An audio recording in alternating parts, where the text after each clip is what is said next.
You're listening to The Collected Podcast, bringing you stories that remind us who God is and who we are in Him. The Collected Podcast is a production of Collected Ministries. Follow Collected on social media @Collected Podcast, and be sure to visit thecollectedpodcast.com for show notes and additional content related to today's episode.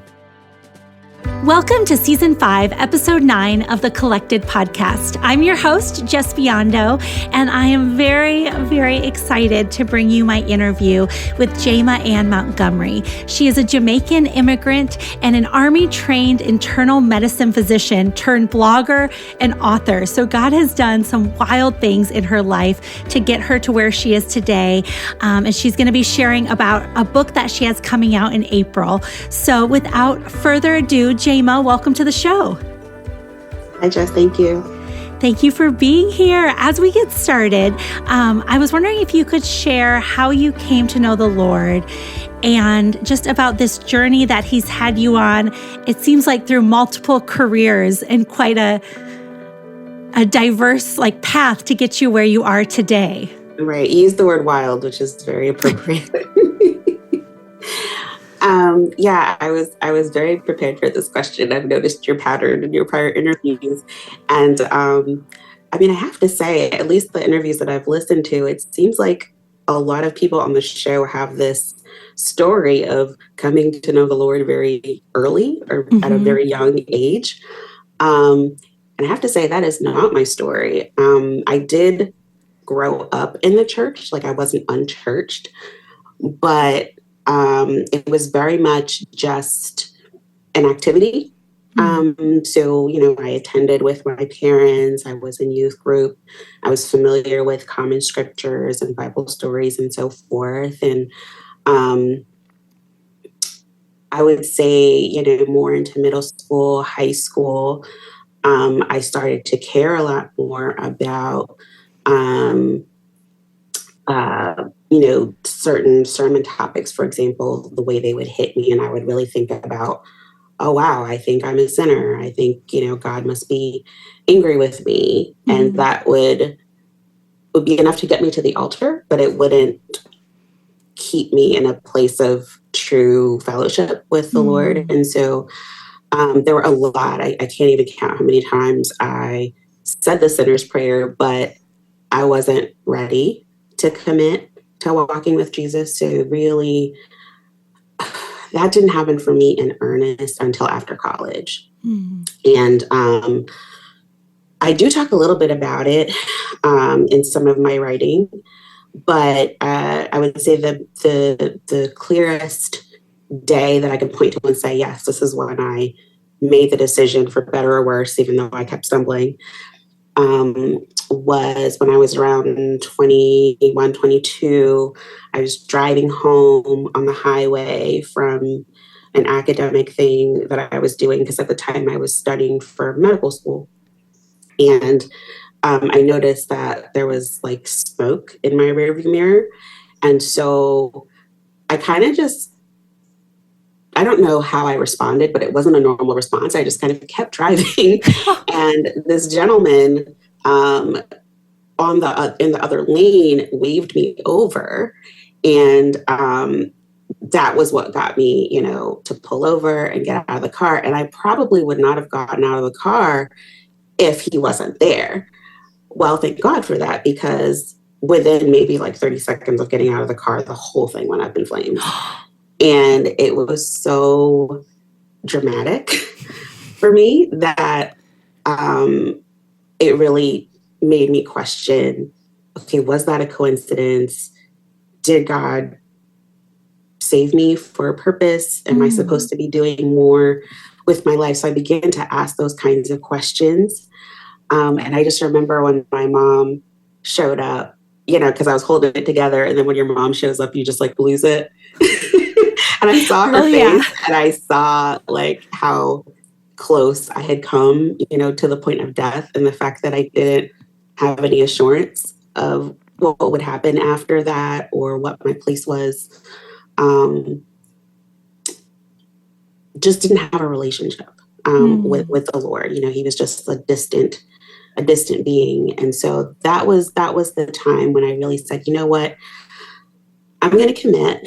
and I'm going to do everything by the book. I'm going to, study the Bible for myself and attend regularly and get baptized and do all the things.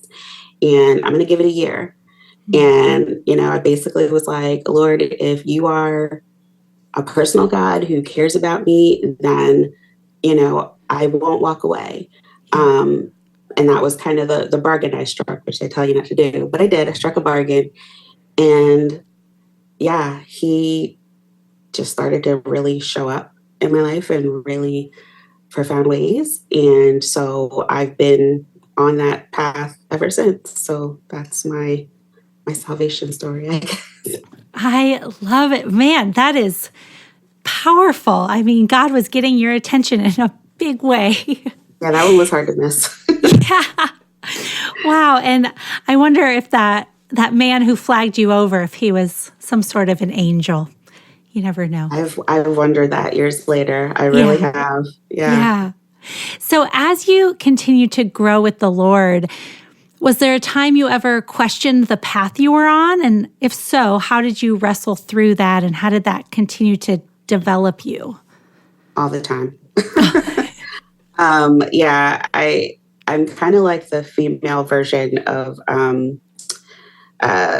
was it Jacob, that wrestles? Like, I feel like I want to be in control. And so I plan everything. And then God just does his thing. And I either, yield and say, okay, Lord, you know better than me, or I put up a fight, kicking and screaming. And then he has to really open my eyes to what he's doing differently. And man, there's so many examples of that. But I would say my career is a big one. When I was going into medical school, that was a big battle. I didn't think I was capable. I was very afraid that I was going to be like an old widow and never have time for, a family or anything outside of medicine. I really almost tried to sabotage myself. I only applied to a few schools, which, everybody knows you're supposed to apply to a whole bunch. And only applied to a few. And I got into 2 schools. And I just kind of said, okay, God, you have me on this path, hopefully I make it. Right before I started medical school, about 6 months before that is when I met my now husband. And we were both kind of like, ooh, this timing. He would stay back in New Jersey and I would move to Virginia, so we were about 7 hours apart. So trusting God through that, because I really was like, well, God, why would you bring this guy into my life just to have me move all these states away, but we were able to power through that. And then another example I can give you is just like the specific kind of doctor that I wanted to be. So I had this plan that I was going to be a physical medicine doctor and deal with amputees and spinal cord patients and do all this cool stuff with people who've had battle injuries. And I did everything that I was supposed to do. And on paper, I was a great candidate. And 3 times I was told no. Oh, wow. And after the 3rd time, I said, okay, I guess this is a real no. But in the end, he steered me down a different path, which is internal medicine. And I discovered that actually it's a much better fit for me because I get to think a lot, right? Thought life, that's my whole thing. So being able to think through complicated patient scenarios, very sick patients, elderly patients. I love elderly patients. And that's like a unique ministry to be able to minister to that population and to really enjoy it. And when I look back at, I have colleagues who are doing physical medicine, and a number of them actually really hate it. Oh, wow. Because it's turned into a lot of pain management and managing opioids and, there's a lot of times they're dealing with patients that they feel kind of helpless to intervene on because they're really just kind of filling their prescriptions and trying to keep them, from overdosing. And so, pretty early on into internal medicine training, I took a minute and I said, thank you, Lord. Thank you for telling me no. Thank you for closing those doors. Thank you for looking ahead and knowing, what I didn't and, directing me down this path that I wasn't sure about, but that has been such a blessing. Yeah. And it just reminds me of the kindness of God, that he knows us so much better than we know ourselves. And like the true desires of our hearts are so clear to him, even when we think we want something else. And just that he was like, no, I love you and I see you, and trust me, I'm going to take you down a different path, and it's going to be way better than the path you think you want.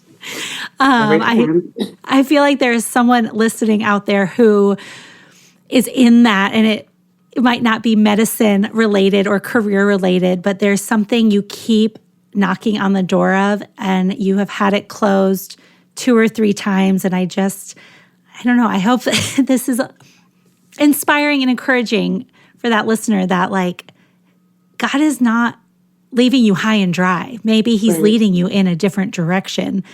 Yeah. So if someone is feeling like that, do you have any wisdom or encouragement for them? The same wisdom and encouragement I try to follow myself, which is, I think sometimes we don't want to hear God's no. It can be pretty obvious that that's what he's saying to us. And then we stop listening. And what I've learned is that, when God gives me a no, I need to wait for the and or the but or the also or instead. I mean, there's so many other things beyond that no. And so I just would encourage, people to really just receive it. If it's a no, just receive it, but stay where you are and listen to what else he's saying, because he's still speaking. He's still working out your steps. And he's not just going to, like you said, leave you high and dry and just say, no, you figure it out. No, he's going to carry you to that next step. And when you get there, it's just going to blow your mind. And you're going to be like, you know what? I'm glad I was wrong. Yes. The no is never the end. No. That is, I feel like I needed that for myself today too. So thank you. Yeah. That is good. So what happened next? So you ended up being in internal medicine and loving that. Are you still practicing? Because I know you're also now blogging and you're an author. And so how did all of that come to be? Well, so my military career, essentially, I went through that. They put me through medical school and training. And then I paid back my time. And then I got out at the end of 2018 and went into, just a regular civilian practice.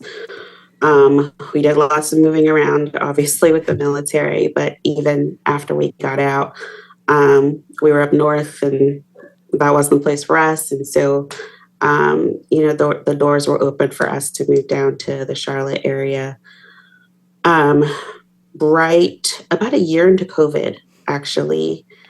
And COVID really shook things up for a lot of people, for sure. It really caused me to question, is this the kind of life that I want to continue living for the next 20 years? And, just a lot of, I don't even know how to sum it up. I mean, I've had so many hardships, but I would say one of the biggest challenges that I've written about and that I talk pretty freely about is, a long season of not being able to have children and how that affected me. And then having several miscarriages. 8 to be exact. And so Oh. my daughter, who's 5, she was my 7th pregnancy. And my son, who's 2, was my 10th. Oh, And wow. so just the gift of having them in my life, it made me very protective of family time. And I just realized that full-time medicine was not conducive to that. And I didn't want to miss key moments in my kid's life. I didn't want other people to raise our children. And so when I was pregnant with my son, after I went back to work full time, my husband and I talked and we said, this isn't working. So we're going to look for an opportunity to make this work differently. And so when we relocated down here, thought I had my dream job. Here goes, God again. That job totally blew up in my face. It was awful. I took another full-time job that blew up in my face and it was awful. And I get into that quite a bit in my writing too, to be someone who is very committed to their career and doing it with integrity, but to have the people around you not have integrity and compromise patient care. Yeah. So I had to walk away. And so I ended up just working part-time with a hospital system, the first hospital system that I came down here to work with. And there was so much work, because COVID was still happening. And then all the people that were staying away from doctors because of COVID were now sicker. So they were just drowning. And so there was just so much work, like more work than I needed. And so for the first time ever in my career, I did not sign a full-time contract. I just trusted God to provide for us. And He's done that. It's been over a year and a half since I've done that. And I mean, I have flexibility. I have the ability to plan my schedule. And I really took it as God telling me that this was the time to step back into creativity and writing. And so I started a master's program in creative writing just to try and hone things and get things up to par. And then all this stuff that I've been writing for the past year on my blog really was just to see, do I have enough material for a book? And it turns out I have enough material for 2. Right. So yeah, I feel like I completely meandered off of your original question. That's okay. That's what the show is for. We can go any direction you want. You're in charge.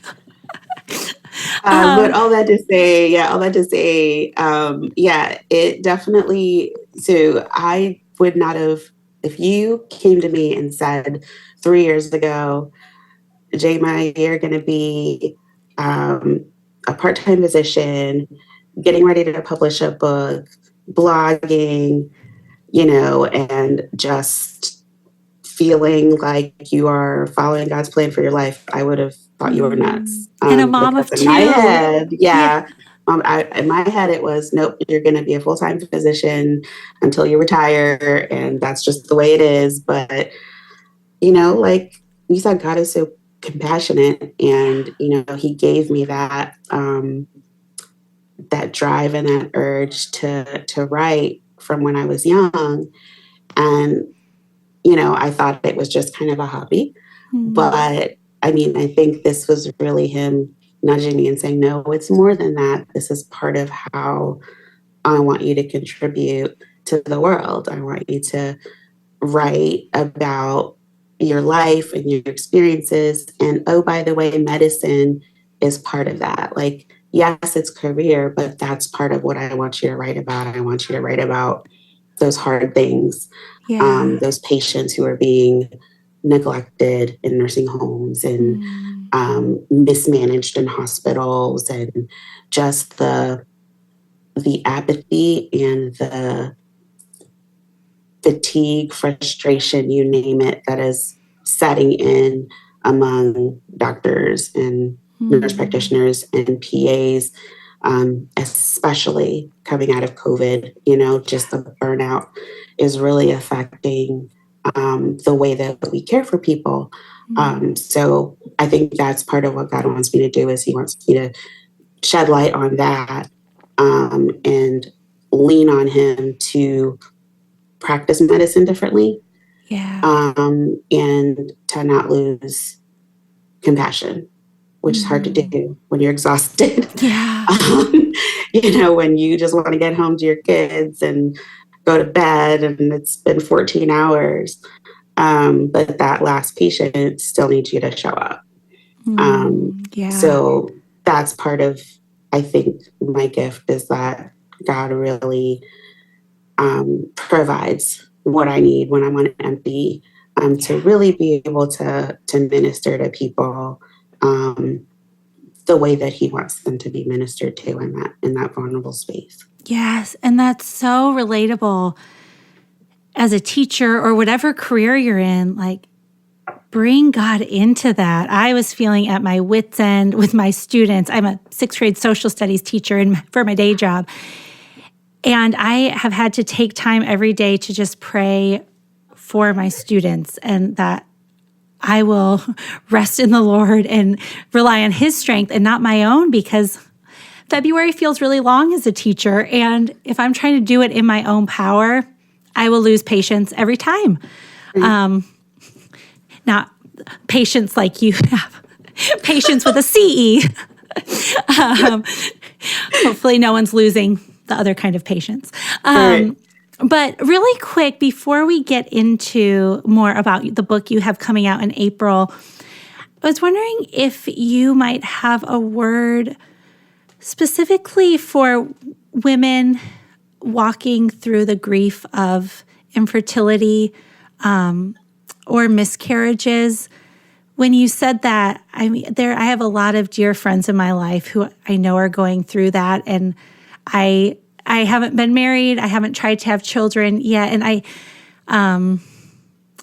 so I can only imagine what that feels like. So I was just wondering if you had something for them today. Yeah, sure. It's a very lonely space. I think that one of the ways that the enemy wins is that he convinces women who go through this that they're alone, because it's something that makes you feel ashamed and like it's your fault, and it's something that most people don't know how to comfort you in that space. And I mean, it's death, right? Like, we're uncomfortable with death. And so people don't know the right things to say and can be extremely insensitive in their comments and in their desire to try and bring comfort. They can wound you. And, what I've found is that it's a deception. It really is. And, the more that I tried to retreat and deal with it on my own, the more power it had over my life, and the more that it distanced me from the people I needed most. My husband, my best friend, who, very fertile. I mean, she's on her 7th kid, God bless her. And we got married 2 days apart. Oh, wow. So there was a season where I couldn't stand to have a phone conversation with her. But I needed her, Yeah. And so I would just encourage anybody who's in the middle of it, which is a space where it feels never ending.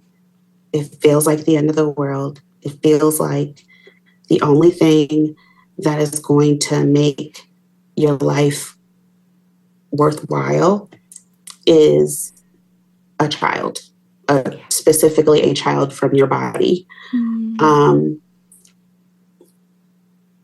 Sometimes God will say yes, but wait. Sometimes God will say no, but adoption, fostering, you name it. Sometimes God is dealing with you.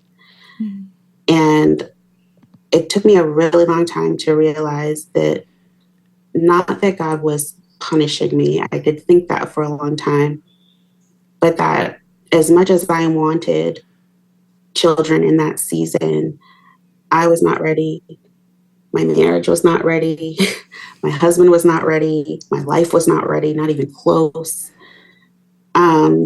So I think about those children, those babies, and how devastating it was to lose them, but to know that they're with Jesus and they're well, they're happy, they're rejoicing. And the children I do have, he didn't owe me those children, right? He didn't have to say yes, but he did. And they are wonderful, but they are tough. They are tough. They are so challenging, especially to me. They have strong personalities. They are exhausting. I don't know that I would have been a great mother had they come into the world several years ago, as opposed to now. And my husband and I we're better people. We're better Christians. We're on the same team. And we're much more equipped to deal with the challenges of not just having a sweet little baby to rock to sleep, but a mouthy 5-year-old, right? A 2-year-old whose tantrums are so epic and you'd have no idea why. They just push every button in the book. So, they don't stay babies, right? You don't see past that, when you're yearning, because your yearning is for those nurturing moments and those beautiful moments. But wow, I mean, there's so much more to it. And there's so many moments where you're going to feel stretched and wow, God, is this what I was praying for? Yes, you didn't know you were praying for this. All of it. You're praying for all of it. They grow so up. You're ready for all of it. And that's a hard thing to receive, when you're in that season. But I hope that as someone who's walked through it so many times, that at the very least, if you walk away with nothing else, just recognize that harboring it and keeping it to yourself, hiding your pain, especially from people who love you and care, that is the worst thing you can do for yourself, for your emotional health. And, God can't heal what you won't give to him. You have to yield. He's not going to wrestle it from you. And so until you get to a place where you really trust that not only that he can, but that he's willing to heal your heart, it won't happen. And so once I believed that and I saw that, as devastating as it was, I wasn't utterly broken. It gave me the strength to not completely lose it when it happened again and again. Because I knew that God had me and that it was okay for me to be low because I wasn't going to stay there. Does that make sense? Yes, it does. And again, everything you're saying, I feel like I keep asking questions that are very specific. And then your answer, I'm like, this applies to everything. Like, Right. whatever your grief someone is walking through, you are not alone, and you don't have to go through it alone. And the Lord wants to heal your heart and provide for you in ways that will blow your mind. And, you are very wise. Everything you're saying. So Did you tell my thank you. husband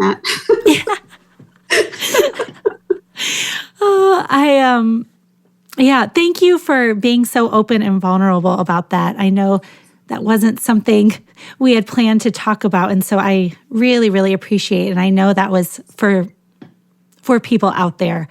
So thank you. My pleasure. So back to your book.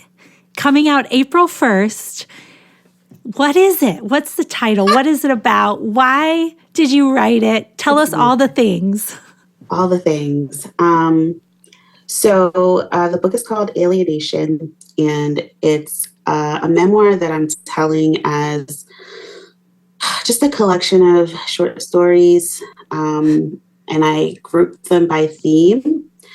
So the first book I titled or subtitled The Imitated Life, and that gets into my immigrant experience, the assimilation process, some themes around race.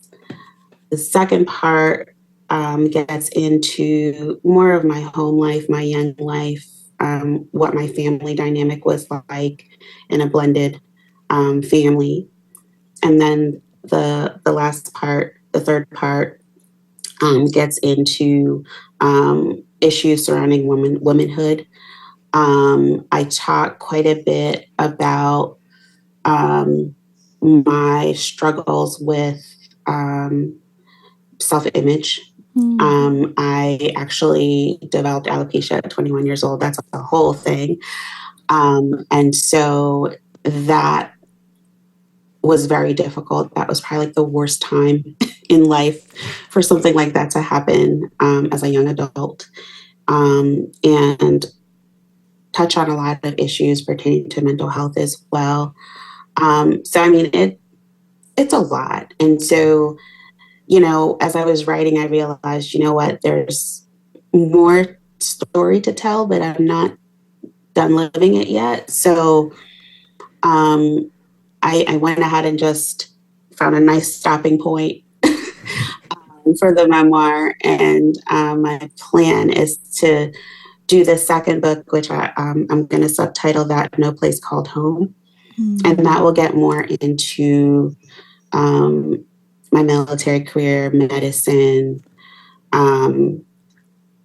growing up as, one of the few Black evangelicals that I know, and just issues surrounding political identity formation. So that book is like macro, right? This book is like micro. So I'm pretty excited. I'm pretty excited about it. I think it'll be an easy read because it's not just like one big story. It's a bunch of little stories that are really interrelated. Vignettes. Vignettes. So hopefully they're easier to digest for people. And it will be an ebook format. And I do plan to release an audiobook version of it as well later on this year. So hopefully that'll make it easier for folks who don't really like to stare at words like I do. And you have a very soothing voice. I want to listen to the audiobook. Ooh, no, ma'am. I do. I think your voice is lovely. I love it. But in all seriousness, these books are very important.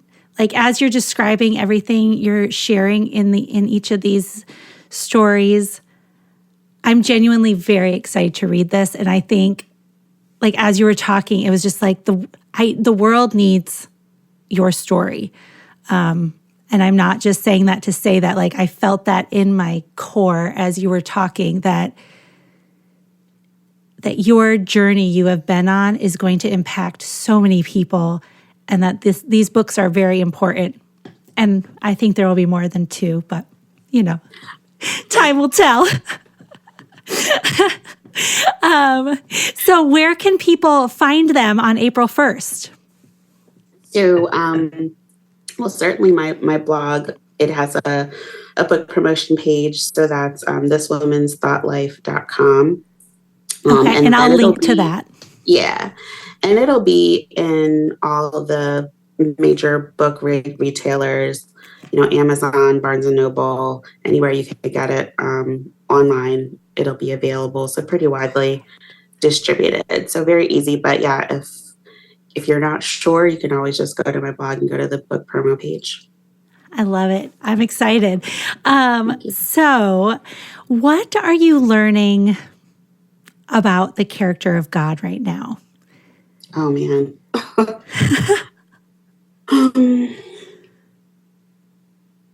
So if I had to narrow it down. I know it's a big question. It's a big question. Because I mean, the season of life that I'm in right now, it's like when you go from like your early relationship, you kind of put your best self forward. And then as you get to know each other, then, you start to see the real deal, right? So I feel like I spent a lot of years with a very surface relationship with God, only because of the way that he was doctrinally presented to me. And I was really angry for a long time about some of the things that I wrote about in the book, some of the struggles that I had, because I just had this notion that because I was a Christian, I wasn't supposed to go through stuff like that. Oh, yeah. And there is doctrine out there that does teach that you're not supposed to get sick. You're not supposed to, experience loss or suffering. And, what I've learned about God is that, number one, he is not the author of suffering. Yeah. That was a hard one for me. Sovereignty makes you think, okay, he knows everything, so he's causing everything. And sooner or later, that's going to cause a problem in your relationship with God, because then how can you call him a good God, right? Yeah. So he's not the author of suffering. Suffering is because of us and because of the evil one. And, just recognizing that he does understand. There's a reason that he took on flesh. No one asked him to. Yeah. Why? None of us would do that, right? If we didn't have to suffer and die and be humiliated, we would never choose that. Yeah. But as the sovereign creator, he chose to set that aside and experience humanity so that he could understand suffering and the tremendous closeness and trust and intimacy that suffering brings. There's nothing else. There's no other experience, I think, on earth that can draw you close to God like that. Unless maybe you're a monk or a nun. I mean, I've never been one, but I imagine that might be it. But, having gone through all of this and leaned on the Lord and seen him walk with me and teach me through it and bring people into my life to really minister to me, and then give me not just a story, but many stories to encourage other people. Yeah, he's just awesome. And so I've just been meditating a lot on, I can't remember the scripture reference offhand. I want to say it's in Deuteronomy, but where God kind of reveals himself to Moses, and he says, the Lord, compassionate and gracious, long suffering. It talks about how he doesn't let the guilty go unpunished because he is love and he is good. And so because he is just, he will avenge all of the awful things that we're going through, and the innocent people who are being exploited. But for those of us who are walking with him and experiencing just the suffering of being alive, there's hope. Yeah. And it's not just after we die. It's not just after we die. There's hope for a life of peace and just contentment that you're his, and that there really isn't anything that can separate you from his love. There's nothing. Amen. So as we wrap up, was there anything I missed? What final thoughts would you like to leave us with? I doubt you missed anything, But encourage anybody who's struggling with whether or not God is good, whether or not God loves you, whether or not God cares about what you're specifically going through. He does. He does. I would challenge you to be open, be honest with him about all of it, the anger, the frustration, the sadness, and just wait. There's always more that God is saying. We just tend to get impatient and walk away and try and solve it. But he is always speaking. He's always working through our lives and through our situations. But we have to be still enough and open enough to really perceive it. So that's my prayer, is that, as I'm trying to do, that we will all just learn how to slow down and perceive how God is working in the world and in our lives. So. That's perfect. Jayma, thank you so much for being on today. My pleasure. Thank you for having me. I loved that conversation with Jayma, and I am sending you lots of love and prayers this week, and I will see you next time. Bye. Thank you for listening to the Collected Podcast. Please be sure to subscribe, rate, and review. And if you like what you've heard, we'd love it if you'd help spread the word. Check back here for new episodes dropping every other Thursday. You can follow along on social media at Collected Ministries.